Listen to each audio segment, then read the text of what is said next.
Welcome to History Decoded. Today, we're taking you back to a pivotal moment in American history, the event that ignited the flames of the Civil War and forever changed the trajectory of the nation, the Battle of Fort Sumter. So, buckle up, because we're about to dive deep into the opening engagement of the American Civil War and unravel the series of events that led to the bombardment that started it all. The road to Fort Sumter. Let's set the stage. The year is 1861. For decades, the United States had been teetering on the edge of division. North and South, two regions with starkly different economies, cultures, and ideologies, were headed for a clash that many believed was inevitable. The issue of slavery was at the center of it all. The Southern states depended on slavery to sustain their agrarian economy. The North, however, was rapidly industrializing and had a growing abolitionist movement. The tipping point came with the election of Abraham Lincoln in November 1860. Lincoln's platform was clear. He opposed the expansion of slavery into the new Western territories. Though he assured the South he had no plans to abolish slavery where it already existed, his election was a red flag for Southern states. Fearing that their way of life was under threat, the Southern states began to secede from the Union.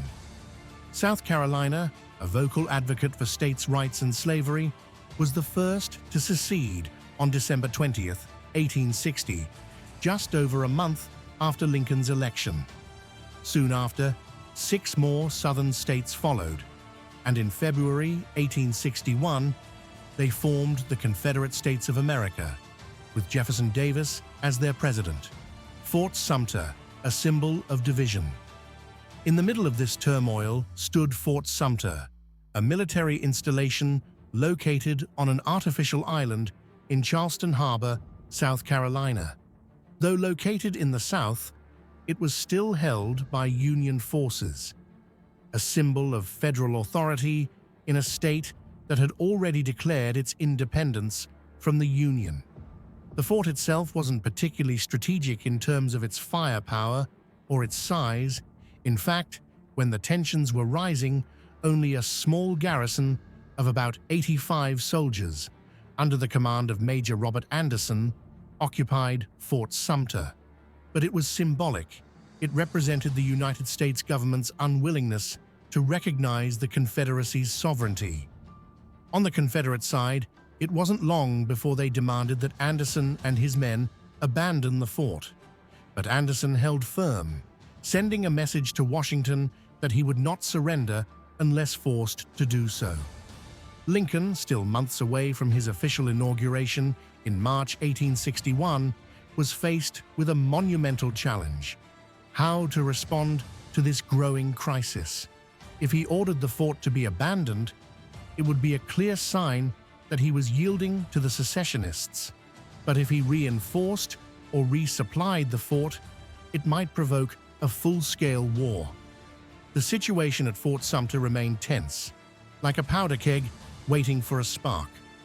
The countdown to conflict. By early April 1861, Fort Sumter was running out of provisions. Lincoln had to make a decision. On April 4th, 1861, he notified South Carolina's governor that he would be sending ships to resupply the fort. But the mission was peaceful. There would be no reinforcements, just supplies for the troops stationed there. For Confederate leaders, Lincoln's resupply effort was seen as an act of defiance, a clear indication that the Union would not yield Fort Sumter. Confederate President Jefferson Davis, who had initially hoped for a peaceful resolution, now believed that military action was the only way forward. On April 9th, Davis and his cabinet decided to demand the immediate surrender of the fort. If Anderson refused, Confederate forces were authorized to attack. The stage was set for conflict. The battle begins. In the early hours of April 12, 1861, Confederate General P.G.T. Beauregard sent a final ultimatum to Major Anderson: surrender Fort Sumter or face bombardment. Anderson refused. At 4:30 a.m., Confederate cannons fired the first shots at Fort Sumter, marking the start of the Civil War. The bombardment was relentless. For 34 hours, Confederate forces fired over 4,000 rounds at the fort. The Union garrison was outgunned and outmanned.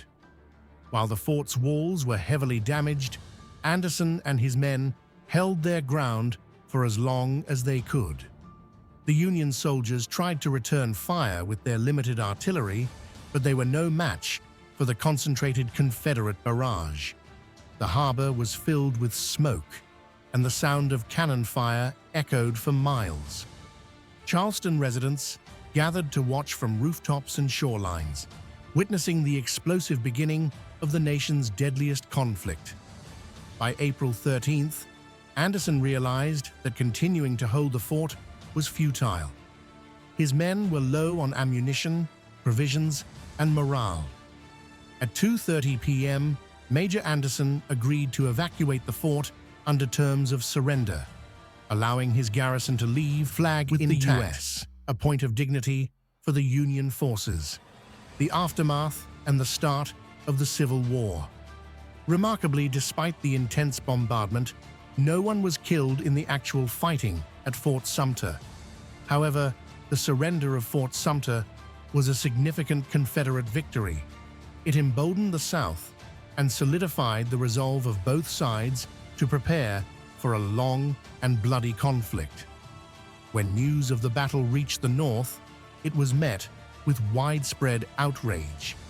The attack on Fort Sumter had struck a nerve. In response, Lincoln issued a call for 75,000 volunteers to suppress the Southern rebellion. The South, in turn, saw Lincoln's call to arms as an act of aggression, and 4 more states, including Virginia, joined the Confederacy. The war had officially begun. The symbolism of Fort Sumter.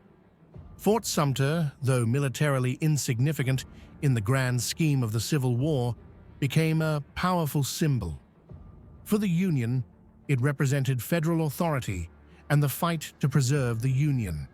For the Confederacy, it was a bold assertion of their independence and willingness to defend their right to self-determination. The fall of Fort Sumter marked the end of any hope for a peaceful resolution to the sectional crisis. The Civil War would rage on for 4 long, bloody years, leaving a lasting scar on the nation.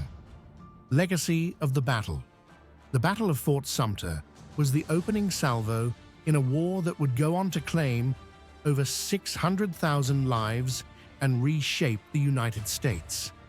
It was the spark that ignited a conflict between 2 vastly different visions for America, one that would define the nation's identity for generations to come. The fort itself, battered and abandoned after the battle, remained a symbol throughout the war. In 1865, at the war's end, Union forces recaptured Fort Sumter, and in a symbolic act of closure, Major Anderson, by then a retired general, returned to raise the same flag he had been forced to lower 4 years earlier. Today, Fort Sumter is preserved as a national monument, a reminder of the moment the Civil War began, and a place for reflection on the cost of division. The Battle of Fort Sumter may not have been the bloodiest battle of the Civil War, but its significance cannot be overstated. It was the match that lit the fuse, a defining moment in American history that set the stage for the struggle to preserve the Union and ultimately abolish slavery. Thank you for joining us today on History Decoded as we explored the Battle of Fort Sumter. Make sure to subscribe for more deep dives into pivotal moments from history. Until next time, keep questioning, keep learning, and remember, history always has more to uncover.